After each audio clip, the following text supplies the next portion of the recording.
창세기 22장 1절부터 14절까지 보겠습니다. 그 일 후에 하나님이 아브라함을 시험하시려고 그를 부르시되 아브라함아 하시니 그가 이르되 내가 여기 있나이다. 여호와께서 이르시되 네 아들 내 사랑하는 독자 이삭을 데리고 모리아 땅으로 가서 내가 네게 일러준 한 산 거기서 그를 번제로 드리라. 아브라함이 아침에 일찍이 일어나 나귀의 안장을 치우고 두 종과 그의 아들 이삭을 데리고 번제에 쓸 나무를 쪼개어 가지고 떠나 하나님이 자기에게 일러주신 곳으로 가더니 제3일에 아브라함이 눈을 들어 그곳을 멀리 바라본지라. 이에 아브라함이 종들에게 이르되 너희는 나귀와 함께 여기서 기다리라. 내가 아이와 함께 저기 가서 예배하고 우리가 너희에게로 돌아오리라 하고 아브라함이 이에 번제에 쓸 나무를 가져다가 그의 아들 이삭에게 지우고 자기는 불과 칼을 손에 들고 두 사람이 동행하더니 이삭이 그 아버지 아브라함에게 말하여 이르되 내 아버지여 하니 그가 이르되 내 아들아 내가 여기 있노라. 이삭이 이르되 불과 나무는 있거니와 번제할 어린 양은 어디 있나이까. 아브라함이 이르되 내 아들아 번제할 어린 양은 하나님이 자기를 위하여 친히 준비하시리라 하고 두 사람이 함께 나아가서 하나님이 그에게 일러주신 곳에 이른지라. 이에 아브라함이 그곳에 제단을 쌓고 나무를 버려놓고 그의 아들 이삭을 결박하여 제단 나무 위에 놓고 손을 내밀어 칼을 잡고 그 아들을 잡으려 하니 여호와의 사자가 하늘에서부터 그를 불러 이르시되 아브라함아 아브라함아 하시는지라. 아브라함이 이르되 내가 여기 있나이다 하매 사자가 이르되 그 아이에게 내 손을 대지 말라. 그에게 아무 일도 하지 말라. 내가 내 아들 내 독자까지도 내게 아끼지 아니하였으니 내가 이제야 내가 하나님을 경외하는 줄을 아노라. 아브라함이 눈을 들어 살펴본즉 한 순양이 뒤에 있는데 뿔이 숯불에 걸려 있는지라.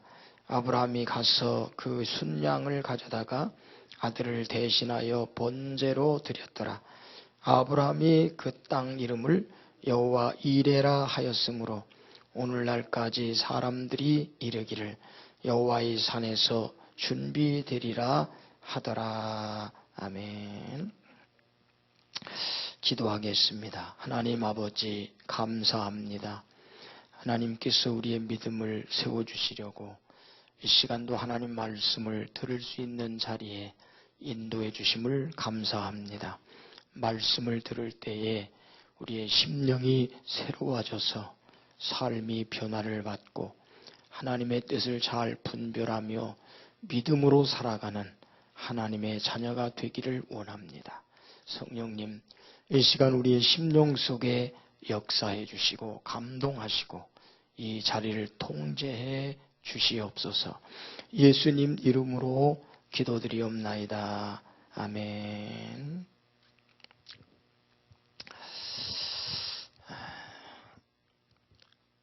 (2월 23일) 새벽 4시에 잠이 깼습니다.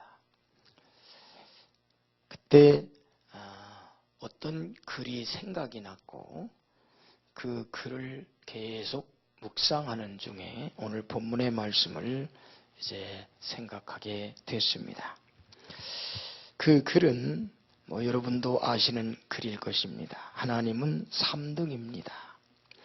1등은 하고 싶은 일, 2등은 해야 하는 일, 3등은 하나님을 만나는 일. 하고 싶은 일 다 하고 해야 하는 일도 다 마치고 그 후에야 여유가 있으면 하나님을 만나 줍니다. 하나님은 내게 3등입니다. 어려운 일이 생길 때도 하나님은 3등입니다. 내 힘으로 한번 해보고 그래도 안 되면 가까이 있는 사람에게 도와달라고 하고 그나마도 안 되면 하나님을 부릅니다. 하나님은 3등입니다. 거리에서도 하나님은 3등입니다. 내게 가장 가까운 것은 나 자신. 그 다음은 내 마음을 알아주는 사람. 그 다음에야 저 멀리 하늘에 계신 하나님이십니다. 하나님은 3등입니다. 그런데 하나님께 나는 1등입니다. 무슨 일이 있어도 내가 부르기만 하면 도와주십니다. 내가 괴로워할 때는 만사를 제쳐놓고 달려오십니다. 아무도 내 곁에 없다고 생각이 들 때에는 홀로 내 곁에 오셔서 나를 위로해 주십니다. 나는 하나님께 언제나 1등입니다. 나도 하나님을 1등으로 생각했으면 좋겠습니다. 만사를 제쳐놓고 만나고 작은 고비 때마다 손을 꼭 잡은 내게 1등으로 가까이 계신 하나님이셨으면 좋겠습니다. 나를 1등으로 삼으신 하나님을 나도 1등으로 모시고 싶습니다. 여러분은 어떻습니까? 여러분의 삶에서 하나님은 몇 등쯤 되겠습니까? 이 글을 계속 생각하는 중에 하나님은 저에게 오늘 본문의 말씀을 묵상하도록 인도해 주셨습니다. 오늘 본문의 내용은 1절에 그렇게 시작을 합니다. 하나님이 아브라함을 시험하시려고, 하나님께서 아브라함을 시험하시려고 부르셨다고 하는 겁니다. 그리고 12절의 마지막에는 이렇게 말합니다. 내가 이제야 네가 나를 경외하는 줄을 알았다. 그렇게 말씀합니다. 자, 그러면 하나님께서 아브라함을 시험하시려고 부르셨는데 뭘 시험해 보고 싶었을까요? 아브라함에게 하나님이 뭘 시험해 보고 싶어 하셨을까요? 시험하시고 나서 하나님께서 뭐라고 그러면 이제 알았다 그러죠.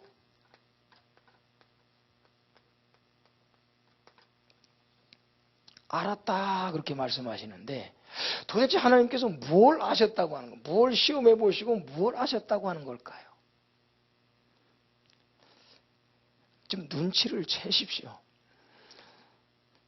하나님은 아브라함에게 과연 몇 등이 되고 있는가, 그걸 시험해 보고 싶은 거예요. 아브라함의 마음속에 하나님을 어떻게 생각하고 있는가, 그걸 시험하고 싶은 것입니다. 그래서 하나님은 시험을 해 보시고 나서 뭐라 그래? 이제 내가 알았다. 이제 내가 알았다. 아까 그 시를 쓴 사람 어디에 보니까 학생이 쓴 글이라 그렇게 나왔더라고요. 그 학생이 자기의 신앙을 생각해 보면서 그 삶에서 하나님은 늘 3등밖에 안 됐다고 하는 거죠. 그런 깨달음 속에 고백하면서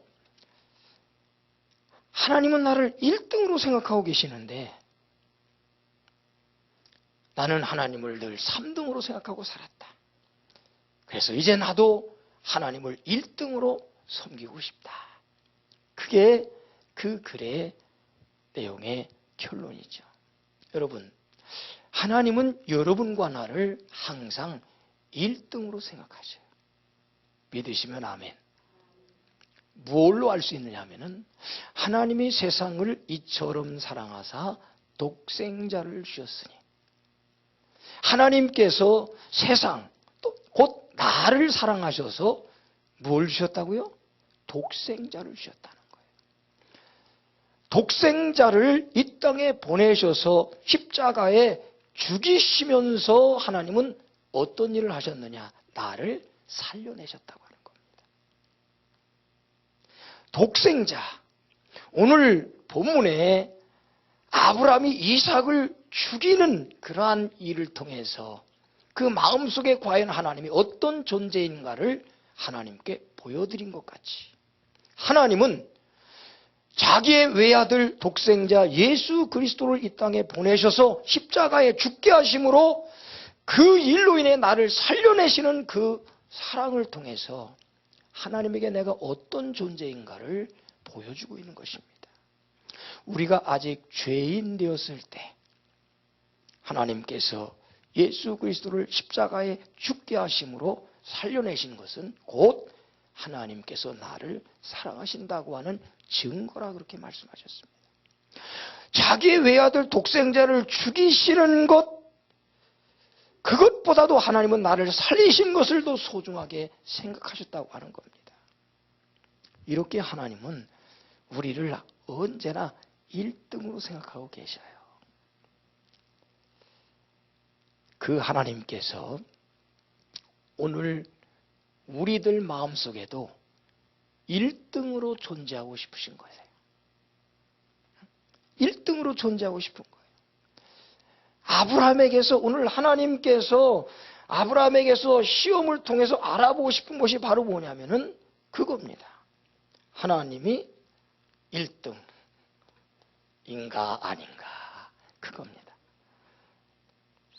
자, 한번 물어볼게요. 여러분은 하나님 몇 등쯤 됩니까? 여러분의 삶에는 하나님이 몇 등쯤 되고 있어요? 1등이십니까? 아니면 3등이십니까? 아니면은 그것도 저것도 아니라 한 10등쯤 되고 있습니까? 하나님은 우리의 삶에서 언제나 1등의 위치를 찾아오고 싶어 하십니다. 출애굽기 20장 3절에 10계명을 이스라엘 백성들에게 주면서 제1계명을 뭐라고 그러죠? 나 외에는 너희 앞에 다른 신을 두지 말라. 나 외에는 다른 신 두지 말아라. 이게 뭐겠어요? 하나님은 이스라엘 백성들에게 언제나 1등이 되기를 원하시는 거예요. 나 외에는 다른 신을 두지 말아라. 하늘에 있는 것이나 땅 아래에 있는 것이나 숲을 속에 있는 것에 어떤 형상도 만들지 말아라. 그것들에게 절하지 말고 그것을 섬기지 말아라. 그러면서 5절에는 이렇게 말합니다. 내 하나님 여호와는 질투하는 하나님이시다. 하나님이 1등의 자리에 있어야 되는데 다른 것을 그 자리에 내가 두고 살면은 하나님이 뭐 하신다고요? 질투하신다고. 하나님이 질투하셔요.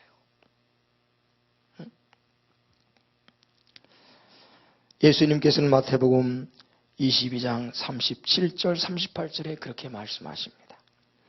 예수께서 이르시되 내 마음을 다하고 목숨을 다하고 뜻을 다하여 주 너의 하나님을 사랑하라 하셨으니 이것이 크고 첫째 되는 계명이요. 예수님께서도 그렇게 말씀하세요. 하나님을 사랑하는데, 예수님을 사랑하는데 마음을 다하고 힘을 다하고 뜻을 다하여 하나님을 사랑하라. 하나님을 최고로 사랑하라고 하는 겁니다. 하나님을 최고의 위치에 두라고 하는 겁니다. 하나님을 1등으로 섬기라고 하는 겁니다. 오늘 그런데 아브라함은 하나님의 그 시험에 합격이 됐습니다. 그러니까 아브라함은 그 삶에 하나님을 1등으로 섬겼다고 하는 것을 오늘 여기서 증명해 주고 있습니다.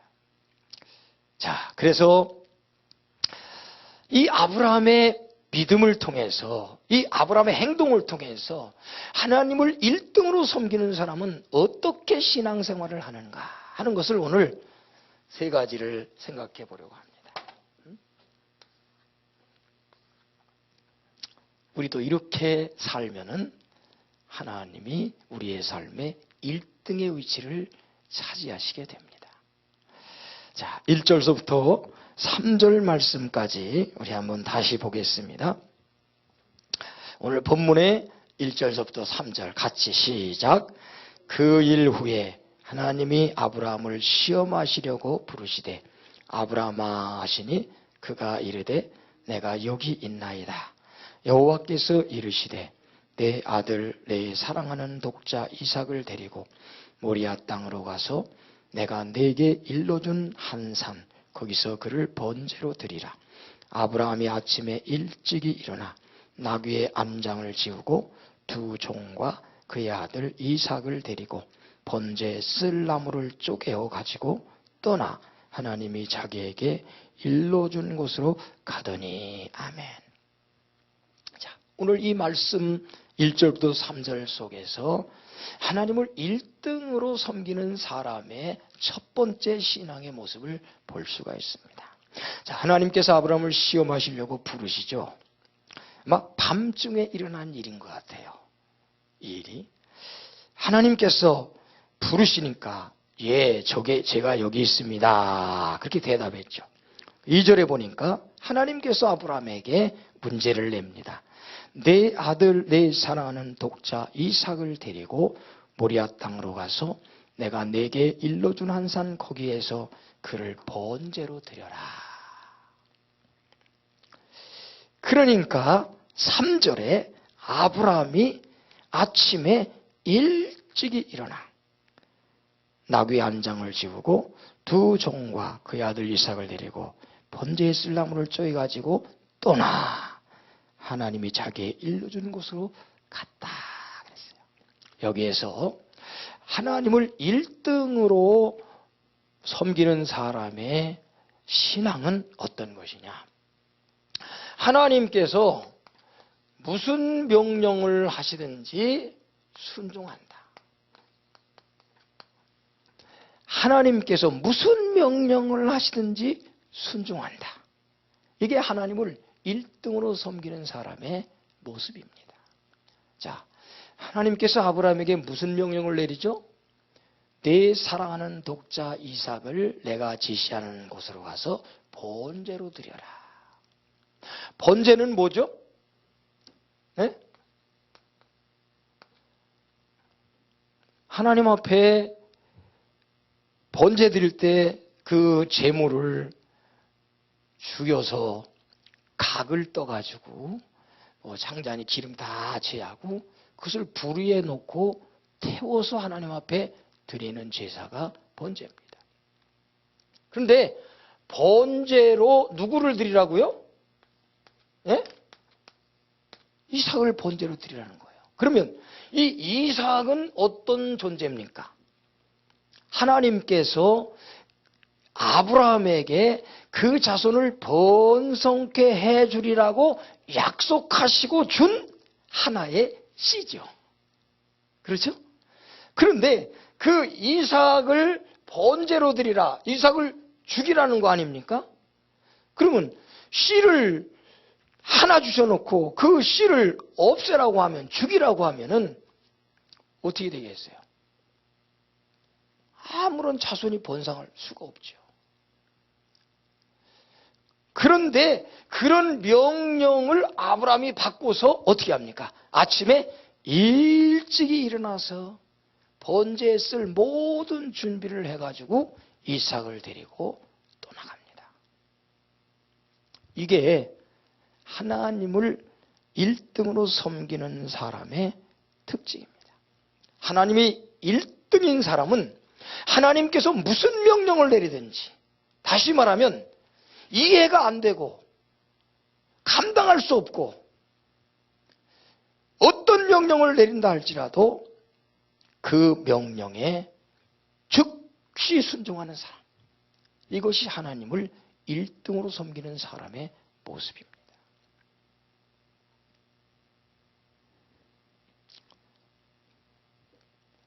그 뒤의 일은 생각할 필요가 없습니다. 하나님이 명령하시면 그냥 순종하는 겁니다. 내가 할 수 없는 것, 이해가 안 되는 그러한 명령이라 할지라도 순종하는 것이, 그것이 하나님이 1등으로 하나님을 섬기는 사람의 모습입니다.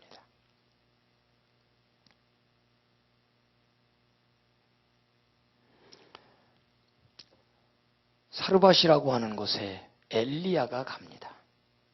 엘리야는 하나님의 명령을 듣고 갑니다. 거기 가서 한 과부를 통해서 이 가뭄에 너를 공개하게 하겠다. 그 마을에 도착하니까 여인 하나가 나옵니다. 그 여인에게 말합니다. 물이 있으면 물을 좀 주어라. 그때는 3년 6개월 동안 가뭄이 일어나서 물이 아주 귀한 때죠. 그래서 물을 이제 대접하려고 집으로 다시 들어가려고 하는데 엘리야가 그러죠. 빵은 없느냐? 떡은 좀 없냐? 그러니까 여인이 대답하죠. 기름 조금과 밀가루 조금 있는 것 가지고 마지막으로 빵을 만들어서 나와 내 아들이 먹고 이제 죽으려고 내가 지금 나무를 주스러 나왔습니다. 그러니까 엘리야가 뭐라고 그럽니까? 잘 됐다. 그거 만들거들랑 나한테 먼저 가지고 와라. 나를 먼저 줘라.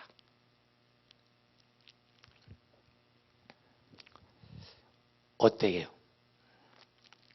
쉽게 순종할 수 있는 일이 아니죠. 그러면서 이렇게 말하죠. 그렇게 하면은 그 가루통에 가루가 마르지 않고 기름병에 기름이 마르지 않는다. 가뭄 동안에 그렇게 하나님이 하실 것이다. 그런 말씀을 줍니다. 여인은 엘리야가 말한 그대로 순종합니다. 그랬더니 3년 6개월 동안 먹을 것, 입을 것, 먹을 것, 마실 것 걱정하지 않고 사는 하나님의 복을 누리게 됩니다. 여러분, 하나님의 명령, 무슨 명령이시든지 무엇을 명하든지 순종만 하면은 그 다음은 하나님께서 모든 것을 책임져 줄 줄 믿습니다. 네. 하나님을 1등으로 섬기는 사람은 그래서 따지지 않습니다. 묻지도 않습니다. 묻지도 않고 따지도 않고 하나님의 명령이 떨어지면 그냥 순종하는 겁니다.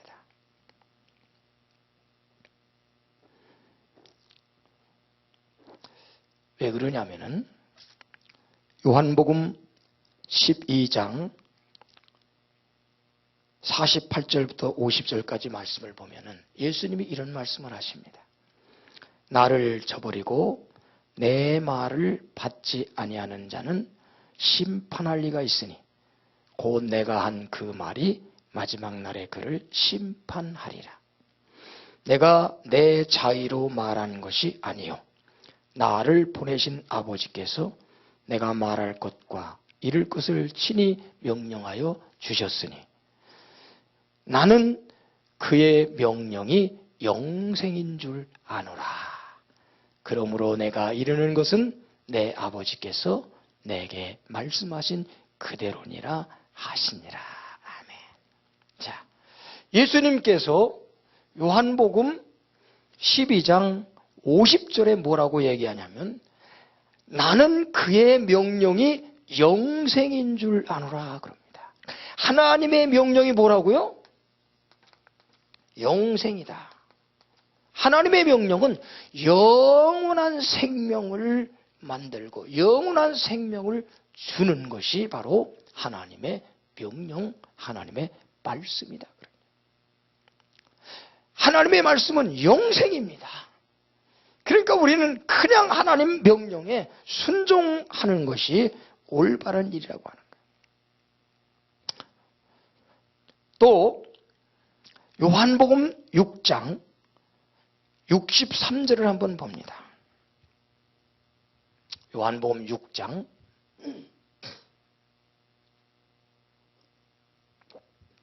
63절. 자, 한번 읽어보실까요?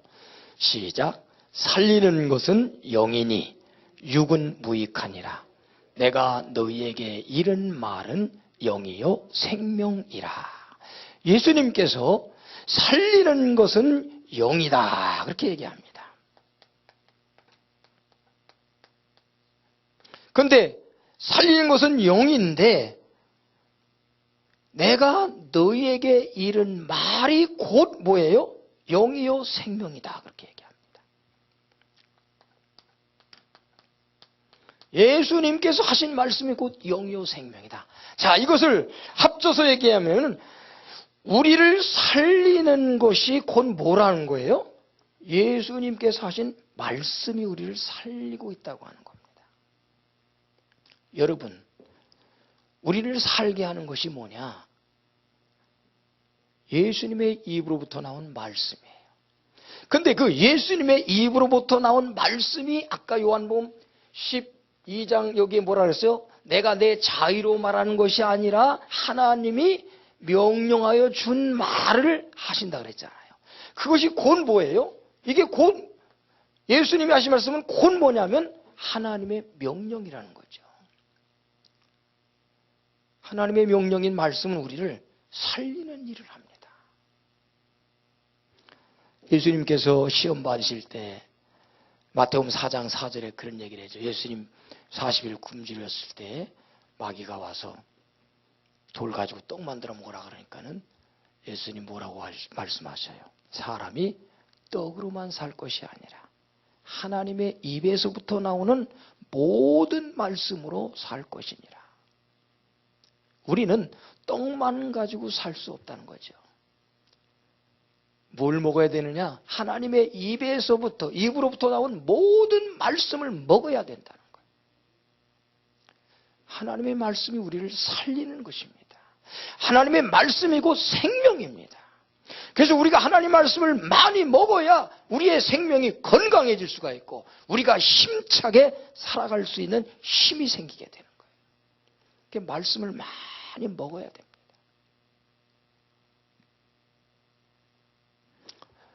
또 한 말씀을 보면은 신명기 10장 13절입니다. 신명기 10장 13절. 자, 한번 찾아보세요. 신명기 10장. 자, 여기 나왔네요. 같이 읽어보십시다. 시작. 내가 오늘 네 행복을 위하여 내게 명하는 여호와의 명령과 규례를 지킬 것이 아니냐. 아멘. 모세가 이스라엘 백성들을 모아놓고 마지막 설교를 하면서 한 얘기입니다.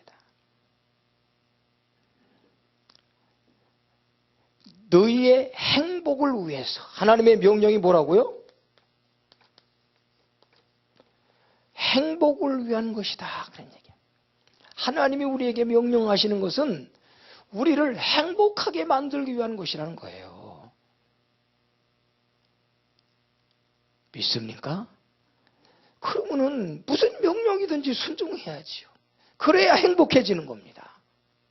하나님의 명령을 받아서 그것을 순종해야 그 명령이 곧 나를 행복하게 만드는 것이기 때문에 그래야 내가 행복한 삶을 살 수 있는 거예요. 여러분 지금 행복해요? 불행해요? 여러분 지금 행복한 것 같아요? 좀 불행한 것 같아요? 행복합니까? 그럼 잘 순종하고 계시는 겁니다. 근데 웃는 뉘앙스가 좀 이상해. 좀 불행한 것은 내가 하나님 명령을 잘 순종하지 못하고 있다고 하는 증거예요.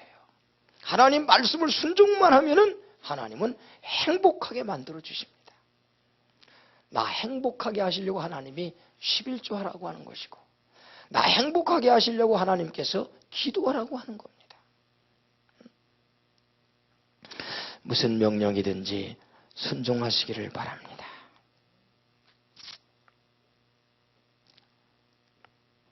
순종만 하면 행복하게 됩니다. 가나 혼인잔치에 포도주가 떨어졌을 때 예수님 어머니가 예수님에 가서 이 집에 포도주 떨어졌습니다. 그러니까 아직 내 때가 되지 않았다. 그렇게 예수님은 말씀하셨어요. 그런데 예수님의 어머니는 그 집에서 일하고 있는 하인들에게 가서 이렇게 일러줍니다. 예수님께서 이제 조금 있으면 너희들에게 무언가 명령을 내리실 텐데 무슨 명령을 하시든지 그대로만 해라. 따라합시다. 그대로만 해라. 네. 이거예요. 그대로만 해라. 하인들이 그 가르침을 받았어요. 조금 있으니까 예수님이 하인들을 불러요. 물을 떠서 저 항아리에 갖다가 채워라. 그 항아리는 그 집에 손님들이 오면은 발 씻는 물을 넣어두는 항아리입니다. 지금 이 집에는 뭐가 부족해요? 포도주가 부족해요. 필요한 것이 뭡니까? 포도주입니다. 근데 예수님은 하인들에게 물을 떠서 갖다 항아리에다 채우라는 거예요. 다 열심히 기르다가 채웠습니다. 9가지 가득 채웠습니다.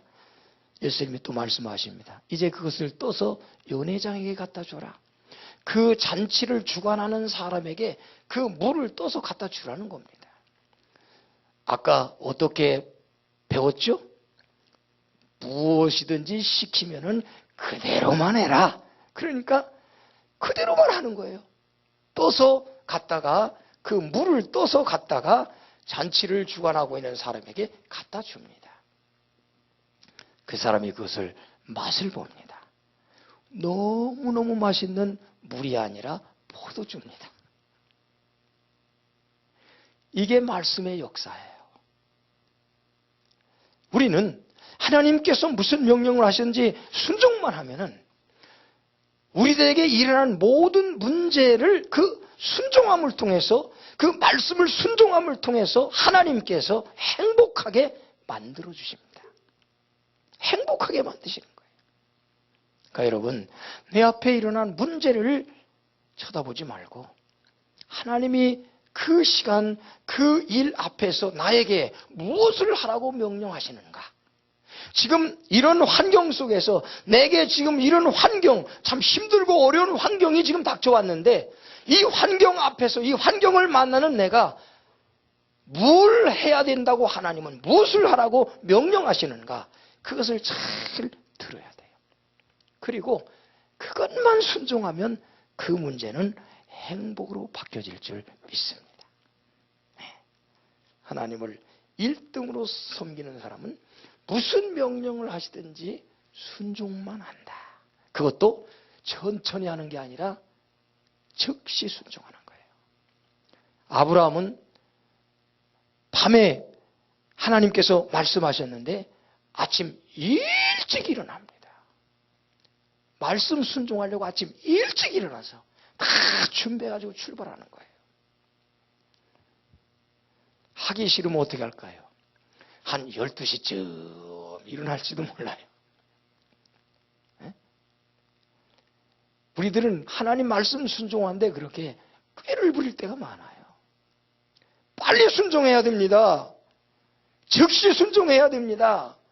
그걸 하나님이 기뻐하셔요. 자꾸 내가 알았어요, 할게요 하면 되잖아요. 그러면서 자꾸 꿈지를 거예요. 그러다가 한 대 얻어맞습니다. 하나님이 명령하시는 것은 영생이다. 나를 살리려고 하신다. 나를 행복하게 하려고 하신다. 그렇게 믿고 무슨 명령을 하시든지 순종만 하시기를 주님의 이름으로 부탁을 드립니다. 그 다음에 아브라함은 두 번째 어떻게 했는가? 자, 오늘 말씀에 7절 말씀 4절부터 8절을 한번 같이 읽습니다. 4절부터 8절 한 번 더 같이 읽어봅니다. 제3일에 아브라함이 눈을 들어 그곳을 멀리 바라보는지라. 이에 아브라함이 종들에게 이르되 너희는 나귀와 함께 여기서 기다리라. 내가 아이와 함께 저기 가서 예배하고 우리가 너희에게로 돌아오리라 하고 아브라함이 이에 번제할 나무를 가져다가 그의 아들 이삭에게 지우고 자기는 불과 칼을 손에 들고 두 사람이 동행하더니 이삭이 아버지 아브라함에게 말하여 이르되 내 아버지여 하니 그가 이르되 내 아들아 내가 여기 있노라. 이삭이 이르되 불과 나무는 있거니와 번제할 어린 양은 어디 있나이까? 아브라함이 이르되 내 아들아 번제할 어린 양은 하나님이 자기를 위하여 친히 준비하시리라 하고 두 사람이 함께 나가서. 아멘. 저는 이 부분을 읽으면서 그런 깨달음이 오더라고요.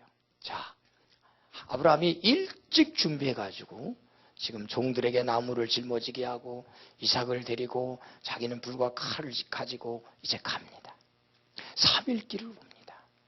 이때 당시 아브라함은 부엘세바라고 하는 곳에 살고 있었고 하나님이 지시한 그 모리아산은 우리가 알다시피 예루살렘에 있는 곳에 있었거든요. 거기서 예루살렘까지 거리죠. 3일 길을 와서 이렇게 쳐다보니까 하나님이 지시한 그 산이 보입니다. 거기서 1차적으로 아브라함은 종들을 떼어놓습니다. 종들을 떼어놓습니다. 그리고 이제 이삭이 번제에 쓸 그 나무를, 이삭을 태우는 번제 드릴 때 쓸 나무를 이삭에게 짊어지게. 그리고 이삭을 데리고 자기는 불과 칼을 가지고 올라갑니다. 올라가는데 오늘 7절에 뭐라고 얘기합니까? 이삭이 아버지 하고 부릅니다. 그래, 나 여기 있다. 불과나무는 있는데 번제하려면은 양이라든지 뭐 제물이 있어야 되는데 그 번제에 쓸 제물은 어디 있습니까? 여러분, 이 장면을 한번 가만히 생각해 보세요. 이 장면을 한번 생각해 보라고요. 지금 아브라함의 마음이 어떤 상태였던가 한번 생각해 보시죠. 그때 아마 그 말을 듣고 아브라함은 얼마 동안 아무 말도 못했을 것 같아요. 제 생각에는요. 속으로는 이놈아, 네가 재물이야. 응? 네가 재물이야. 하나님은 너를 재물로 바치라고 했어. 그러나 그 말을 하지 못합니다. 그리고 뭐라고 대답하냐면 재물은, 하나님의 재물은 하나님이 친히 준비하신다. 그 하나님이 준비하신 재물이 뭐예요? 이삭이에요. 여기서 저는 그런 생각이 들었어요. 하나님께서 아브라함의 믿음을 한번 흔들어 보시는구나. 아브라함의 믿음을 하나님께서 한번 흔들어 보시는구나. 지금 하나님의 말씀을 받아가지고 그 말씀을 순종하며 믿음으로 지금 가고 있잖아요. 가고 있는데 한번 정말 이게 믿음이 진짠가 하고 하나님이 한번 흔들어 보는 거예요. 여기서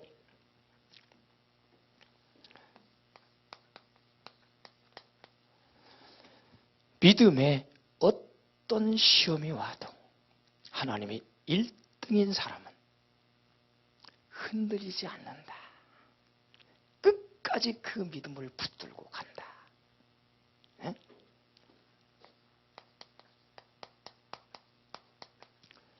하나님이 1등인 사람은요, 어떤 시험이 와도, 믿음에 어떤 시험이 와도, 믿음을 지켜가는데 어떤 어려움이 와도 그것 때문에 믿음이 흔들리지 않습니다.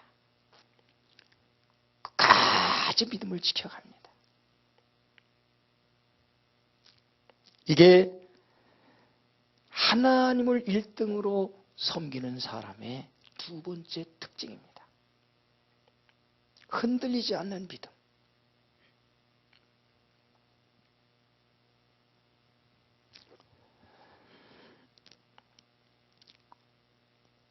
여기에서 잠깐 하나 생각해 봅니다. 이삭은 누구의 모형이죠? 예수님의 모형이죠. 예수님께서 자기가 매달릴 십자가를 어떻게 하고 가셨죠? 짊어지고 가셨죠. 오늘 이삭이 자기가 불태워 죽을 수밖에 없는 그 나무를 이삭이 짊어지고 가십니다. 또 아브라함이 여기서 한 말 하나 기억해. 뭐냐면 하나님께서 쓰실 제물은 누가 친히 준비하신다? 하나님이 친히 준비하신다. 이 말은 우리를 살리시기 위해서 십자가의 제물로 하나님께서 예수님을 돌아가게 하시는데 그 제물을 누가 준비하셨느냐? 하나님이 친히 준비하셨죠. 하나님이 친히 예수 그리스도를 제물로 준비하셔서 십자가에 죽이심으로 우리를 살려내는 그러한 일을 하셨다고 하는 겁니다. 그걸 한번 여러분 좀 사순절 기간이니까 한번 묵상해 보시기 바랍니다. 이삭의 나무를 짊어지고 가는 모습, 그리고 그 이삭이 제물이 돼서 죽을 것, 그 이삭을 하나님이 친히 준비하신 제물이었다는 것. 그 이삭은 곧 우리를 위한 화목 제물이 되신 예수 그리스도의 모형이다.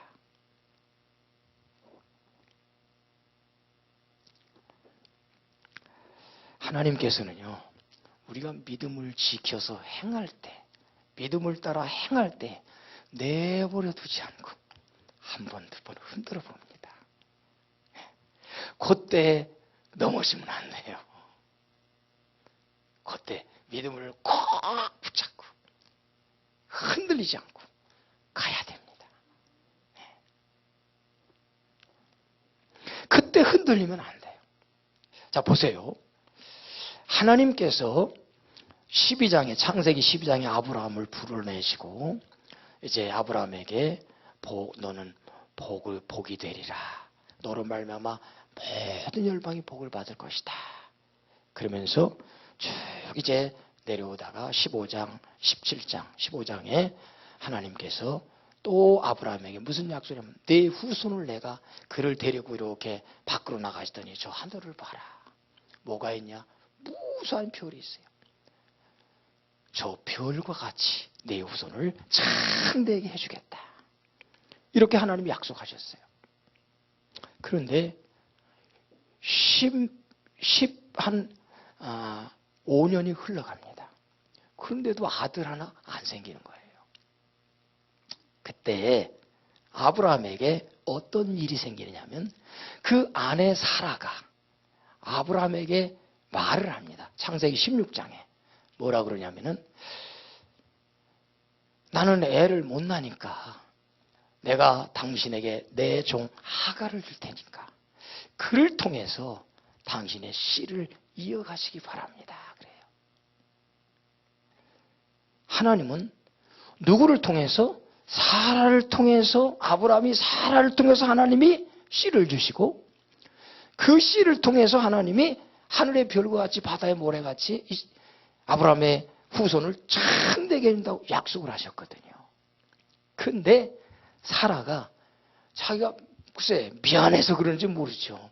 애도 못 낳으니까 미안해서 그런지 모르지만은 나는 애를 낳을 수 없으니까 하갈을 줄 테니까 하갈을 통해서 당신 후손을 이어가라고 그렇게 얘기를 합니다. 그런데 그때 어떻게 해야 될까요? 어떻게 했어야 되겠어요, 아브라함이? 하나님이 한번 흔들어 보시는 거예요. 에? 어떻게 했어야 됐겠어요? 아니야. 하나님은 당신을 통해서 씨를 주신다고 했다. 하고 딱 어떻게 됐을까요? 거절했어야 되는데 그걸 못했어요, 아브라함. 그래가지고 아내의 말을 듣고 하갈을 취해서 아들을 낳는데 그게 이스마엘입니다. 그때부터 13년 동안 하나님이 아브라함에게 나타나시질 않습니다. 나타나시질 않아요. 그래도 하나님은 하나님이 약속하신 것을 이루시는 분이시기 때문에 아브라함이 99세 됐을 때에 다시 아브라함을 찾아오시죠. 창세기 17장에. 그래가지고 내년 이맘때 아들을 낳을 것이라고 하나님이 축복을 하시죠. 17장부터 20장까지 보면 그런 내용이 나옵니다. 여러분, 하나님의 말씀을 반드시 하나님의 약속을 지키십니다. 그러니까 이 우리의 믿음은 어디에 근거를 두고 우리가 믿음을 갖고 있죠? 하나님의 약속에 근거를 두고 있단 말이에요. 그렇죠? 우리의 믿음이 어디에 근거를 두고 있냐면 하나님의 약속에 근거를 두고 있는 거예요. 하나님의 약속에 우리의 믿음이 뿌리를 두지 않으면 안 됩니다. 믿음은 들음에서 난다 그랬잖아요. 들음은 그리스도의 말씀으로 말미암다. 그러니까 하나님의 말씀을 들을 때에 그 하나님의 말씀을 들음으로 그 말씀에 근거해서 우리는 믿음을 갖게 되는 거예요. 그런데 하나님께서 약속하신 것은 어떻게 되냐? 하나님께서 반드시 시행을 하십니다. 믿습니까? 그 말씀이 어디에 있습니까? 이사야 55장 11절 말씀입니다. 이사야 55장 11절.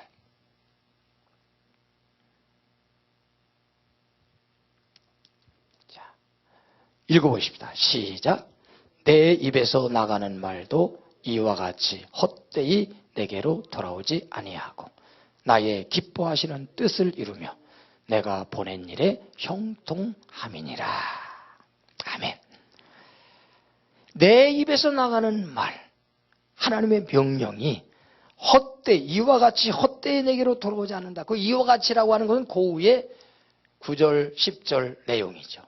하늘에서 비가 내리면은 그 비가 땅에 열매를 맺고 열매를 맺지 않으면 그냥 가지 않는다. 그런 내용이에요. 그와 같이 하나님 입에서 나온 말씀도 헛되이 그냥 하나님께로 돌아가지 않고 하나님의 기뻐하신 뜻을 이루고 하나님께서 보낸 일에 형통해야 돌아간다는 거죠. 거기 하나님이 내가 보낸 일에 그 앞에 옛날 우리 한글 개역 성경에는 명하여 보낸 일에 이렇게 번역을 했어요. 거기 보면 명하여라고 하는 단어가 거기 앞에 있습니다. 이게 이제 개역 개정은 그걸 빼버렸는데 하나님께서 명하여 보낸 일, 그게 뭐냐? 하나님 입에서 나온 말씀이에요. 하나님 입에서 나오는 명령이라는 거예요. 하나님이 명하여 보낸 일에 형통하리라. 그러니까 하나님 입에서 나온 말씀은 반드시 그대로 된다는 거예요. 그러니까 이 약속에 우리가 믿음을 딱 세워놓으면은 이건 반드시 그대로 되는 일이니까 그걸 믿고 우리는 어떻게 해요? 흔들리지 말아야 돼요. 아무리 흔들어도 흔들리지 말아야 돼요.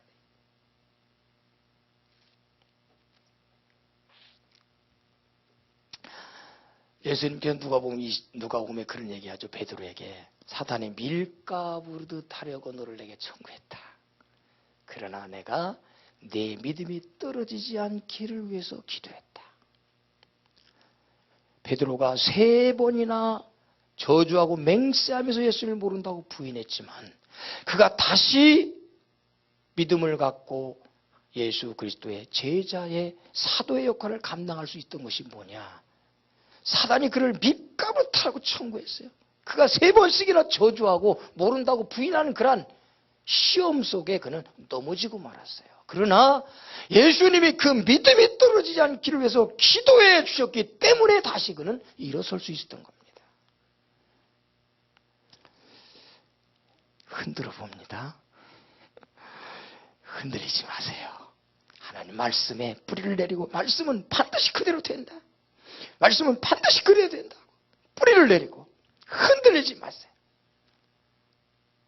그럼 하나님께서 말씀대로 일하실 줄 믿습니다. 로마서 4장에 보면은 바울에 관한 아브라함에 관한 믿음을 그렇게 표현합니다. 18절서부터 22절까지 그런 표현이 나오죠. 하나님께서 아브라함에게 자식을 주신다고 약속하셨는데 99세 100세가 됐어요. 그때의 아브라함은 뭘 아냐면은 자기 몸에 죽은 것 같음을 안다 그랬죠. 그리고 자기 아내 사라의 몸도 죽은 것 같음을 알았다 그랬어요. 그게 무슨 얘기냐면은 애를 낳을 수 없는 그런 상태가 돼버렸다고 하는 거예요. 그러니까 이제는 끝났다는 거죠. 그걸 압니다. 그걸 깨닫습니다. 그런데도 바랄 수 없는 중에도 아브라함은 바라고 믿었다. 그렇게 말합니다. 그리고 그 믿음이 약해지지 않았다. 그래요. 그리고 그 믿음을 확실히 믿고 하나님이 확실히 이룰 것을 믿고 하나님께 영광을 돌렸다. 그랬더니 하나님께서 그걸 의로 여기시고 100세가 됐을 때 할 수 없는, 사람의 힘으로 할 수 없는 그런 상황 속에 있었지만은 하나님의 능력으로 이삭이 이 땅에 태어나게 된 줄 믿습니다. 흔들지 마. 믿음이 약해지지 마라. 상황이 어떻게 변화든지 간에 하나님의 약속을 우리가 받았다고 하면 그 약속에 우리의 믿음을 뿌리를 내리고 그 약속이 이룰 것을 믿고 우리는 상황이 어떻게 변하든 간에 흔들지 말아야 돼. 그 약속이 이루어질 때까지 그 믿음을 붙잡고 나가야 될 줄 믿습니다. 그럼 하나님께서 역사를 하십니다. 그 다음에 마지막 세 번째 9절부터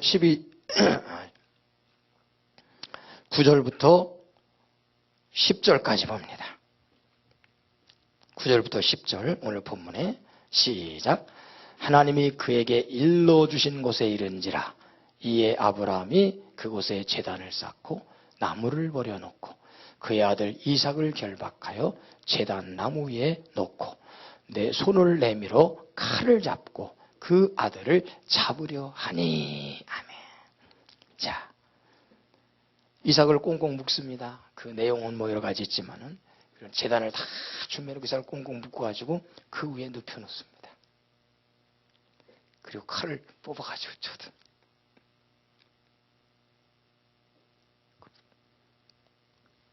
치려가라. 이삭도 참 훌륭해요. 어떤 책에 보니까 이때 당시에 이삭의 나이가 뭐 다른 데는 뭐 무려 10대 그랬는데 어떤 책에 보니까 25세 정도였을 것이다. 그렇게 얘기합니다. 그럼 이삭이 25살이면은 아브라함은 몇 살이죠? 125살. 그러니까 이삭이 한번 뿌리치면은요. 이삭이 여기서 거절하면은 할 수가 없을 거예요. 근데 이삭은 순종합니다.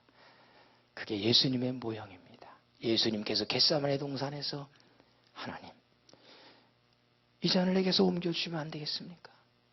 거기서 하나님이 거절하시면, 아니 예수님이 거절하면, 거부하면 어떻게 되겠어요? 이 잔을 내게서 옮겨주면 안 되겠습니까? 예수님은 통곡하면서 기도합니다. 할 수 있으면 이 잔을 옮겨주십시오. 내가 너무 죽겠습니다. 십자가 생각하면 예수님이 죽을 지경이에요. 이 잔을 옮겨주십시오.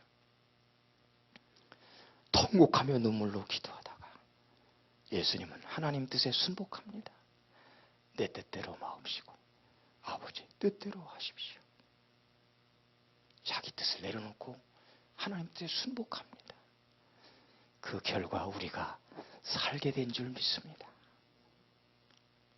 이삭이 거기서 불순종했다면 아브라함은 하나님의 뜻을 이행할 수가 없었을 겁니다. 이삭의 순종함으로 그는 하나님의 뜻을 이행할 수가 있습니다. 얹어놓고 그 칼을 들어 찍을 때 이삭이 눈을 뜨고 있었는지 감고 있었는지 모르겠습니다. 눈을 뜨고 아버지를 쳐다보고 있었다면 아마 아버지 아브라함은 얼굴을 돌렸을 겁니다. 차마 그 이삭의 얼굴을 쳐다볼 수 없을 거예요. 이게 바로 십자가상의 하나님의 마음입니다.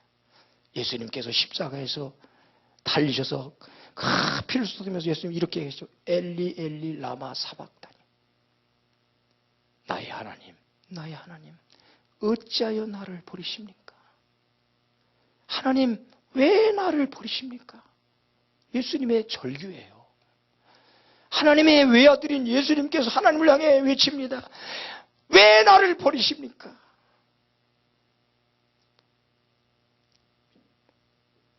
하나님은 그때 침묵하십니다.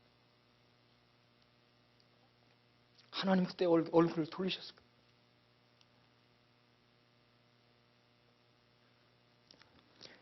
여기 바로 아브라함이 그 하나님의 마음을 우리에게 표현해 주고 있는 거예요. 아마 얼굴을 돌리고 내려치웠을 거예요. 이미 아브라함의 마음속에서는 이삭은 죽은 자입니다.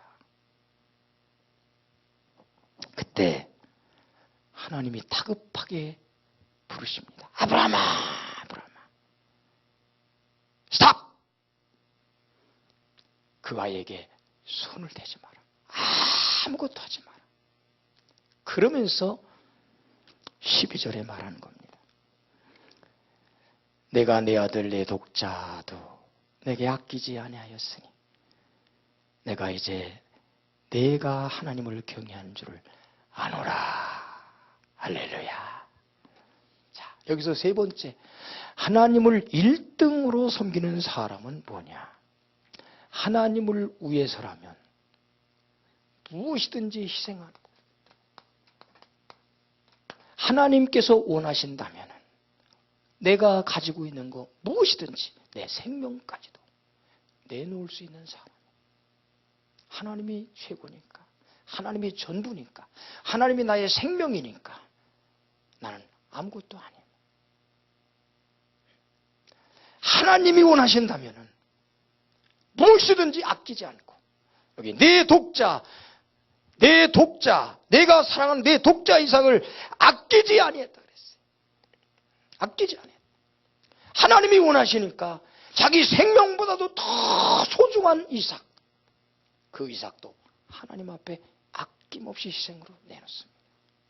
이게 하나님을 최고로 섬기는 사람들의 모습입니다. 우리는 너무너무 아끼고 있습니다. 너무너무 아끼고 있어요. 하나님이 내게 요구하시는데 너무너무 우리는 아끼고 있어요. 아브라함 같은 신앙으로 이 시간 세워지기를 바랍니다. 하나님이 나의 소유만 되면 돼요. 뭘 아끼겠습니까? 하나님께서 원하신다면은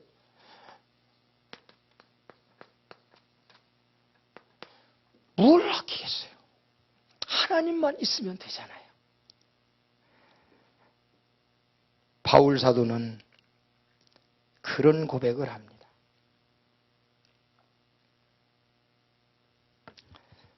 어젯밤에도 얘기했습니다만 빌립보서 3장 8절에 또한 모든 것을 해로 여김은 내 주 그리스도 예수를 아는 지식이 가장 고상하기 때문이다.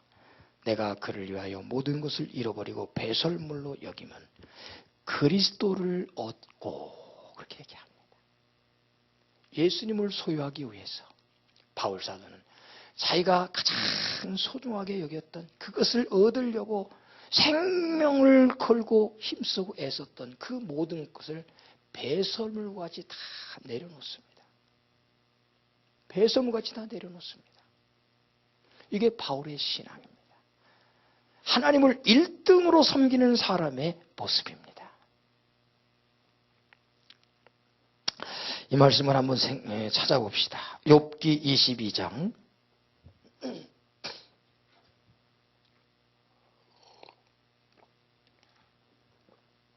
욥기 22장 24절부터 28절까지 한번 봅니다. 욥기 22장 24절부터 28절 같이 읽습니다. 내 보화를 티끌로 여기고 오빌의 금을 계곡의 돌로 여기라. 그리하면 전능자가 내 보화가 되시며 내게 고귀한 은이 되시리니 이에 내가 전능자를 기뻐하여 하나님께로 얼굴을 들 것이라. 너는 그에게 기도하겠고 그는 들으실 것이며 너의 서운을 내게가 갚으리라.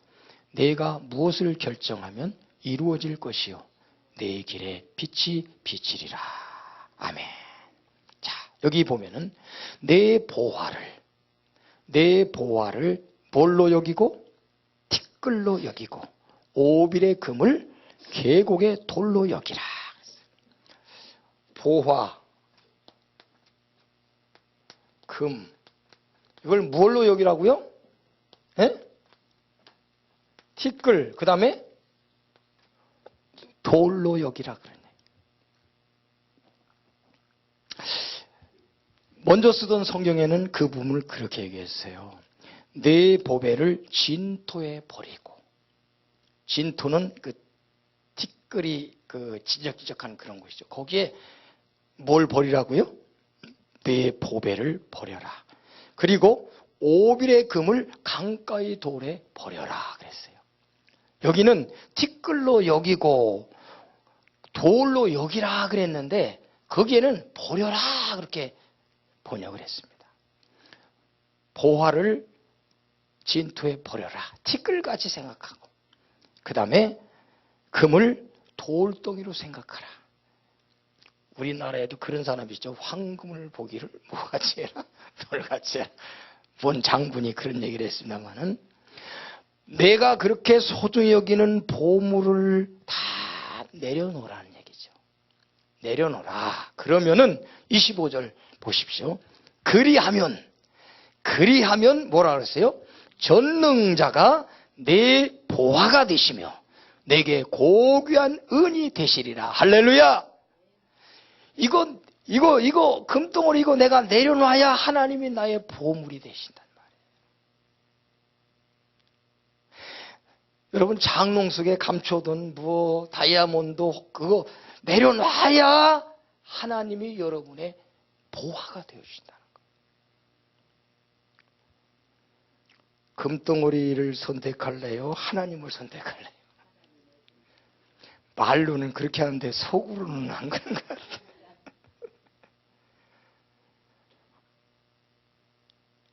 그럼 하나님이 원하실 때는 그냥 아낌없이 내버리는 거예요.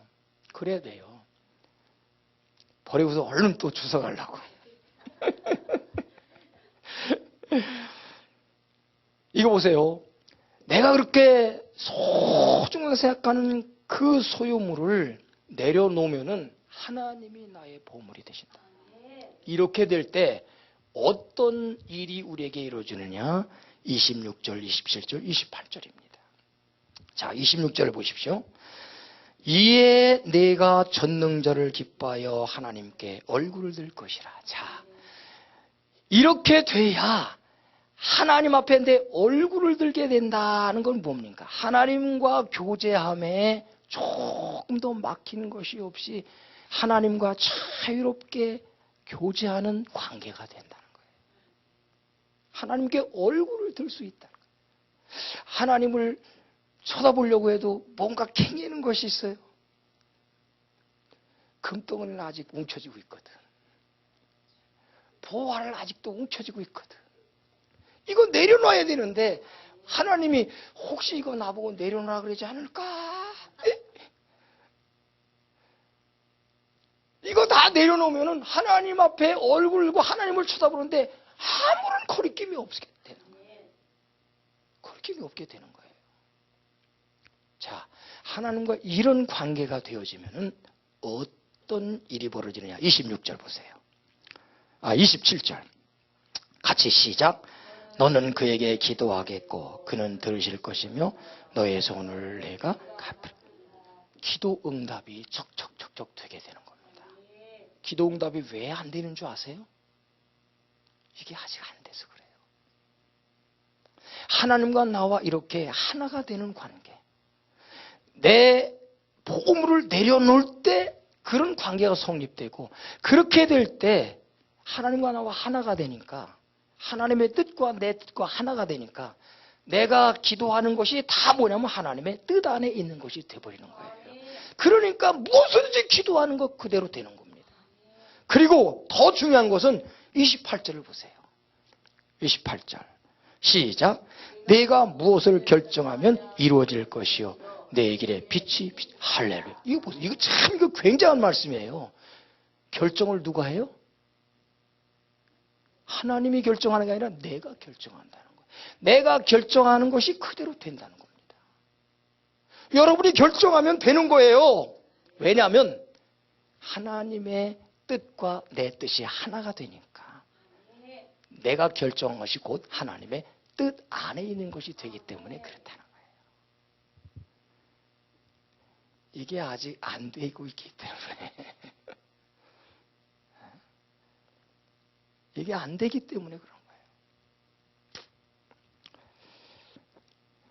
우리도 할 수 있습니다. 아브라함도 했는데 아브라함이나 우리나 별 차이 없습니다. 아브라함 보세요.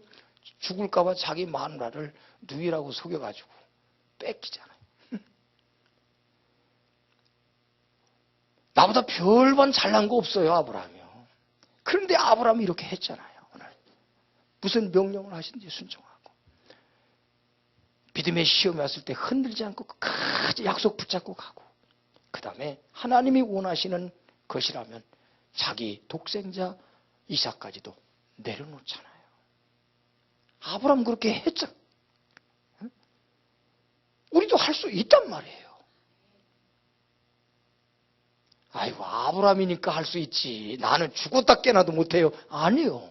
우리도 할 수 있습니다. 그러니까 이 말씀을 기록해놓고 오늘 우리가 이 말씀을 보게 하는 겁니다. 이렇게 너도 할 수 있다. 너도 이렇게 해라. 그렇게 말씀하시는 거거든요.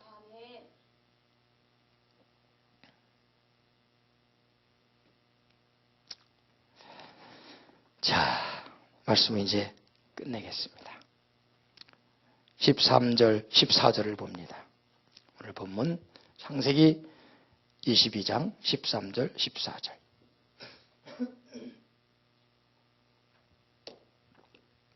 시작.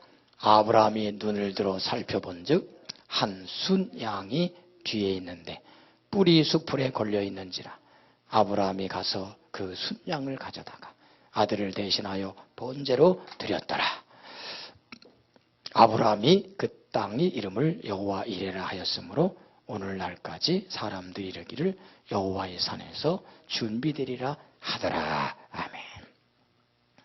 보세요. 이삭이 죽었습니까? 이삭을 죽이려고 하는 것이 아니죠. 아브라함의 마음을 떠보려고 한 거죠. 그렇죠?